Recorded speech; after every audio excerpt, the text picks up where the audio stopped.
श्रीराम जय जय राम।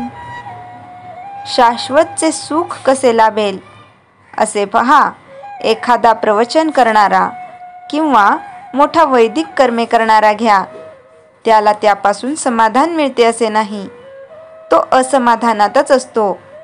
कळू लागल्यापासून आपण सदाचरणाने वागत असून आणि देवधर्म करीत असूनही आपल्याला समाधान लाभत नाही। याचे कारण काय? तर आपले ध्येय निश्चित झालेले नसते। आपण निक्तीने वागतो ते लोकांच्या भीतीने, कारण आपण वाईट वागलो तर लोक आपल्याला नावे ठेवतील। लौकिकासाठी केलेले कर्म कधीही समाधान देऊ शकत नाही। पापकर्म करणाऱ्यालाही समाधान लाभत नाही, कारण त्याला सुद्धा आपण करतो हे वाईट आहे असे वाटतच असते। एकदा एक गृहस्थ माझ्याकडे आला आणि म्हणाला, देवापाशी काही न्याय नाही, तो अगदी अन्याय आहे। मी त्याला विचारले, असे झाले तरी काय? त्यावर तो म्हणाला, मी कधी कोणाचा पैसा खाल्ला नाही, सदाचरणाने वागलो, पण मी फक्त एक मजली घर बांधू शकलो आणि माझ्या हाताखाली काम करणाऱ्या एका भिकारड्या कारकुनाने पैसा खाऊन माझ्या घरासमोर दुमजली घर बांधले।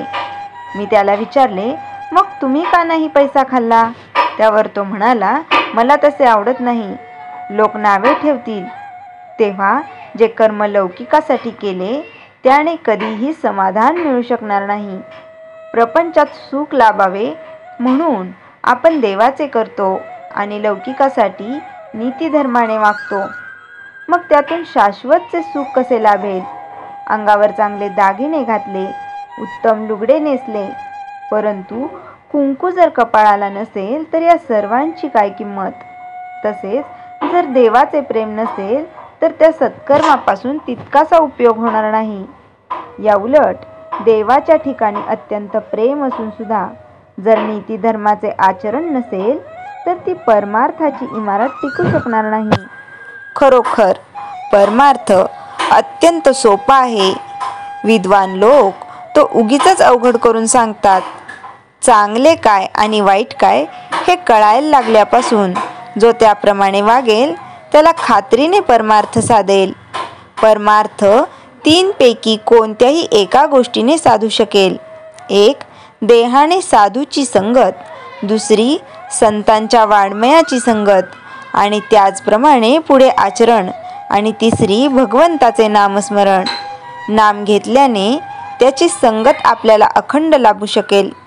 संतांनी सांगितले ते संशय न घेता विश्वासाने करणे ही पहिली पायरी, आणि ते पुढे निश्चयाने, श्रद्धेने आणि प्रेमाने चालू ठेवणे ही शेवटची पायरी। हाच शाश्वत समाधानाचा मार्ग आहे। श्रीराम जय जय राम।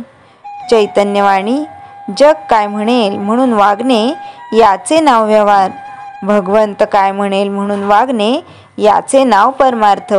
श्रीराम जय जय राम। जयाच्या जनी जन्मनामार्थ झाला, जयाने सदा वासनामात केला, जयाच्या मुखी सर्वदा नाम कीर्ती, नमस्कार त्या ब्रह्मचैतन्य मूर्ती। श्रीराम जय जय राम।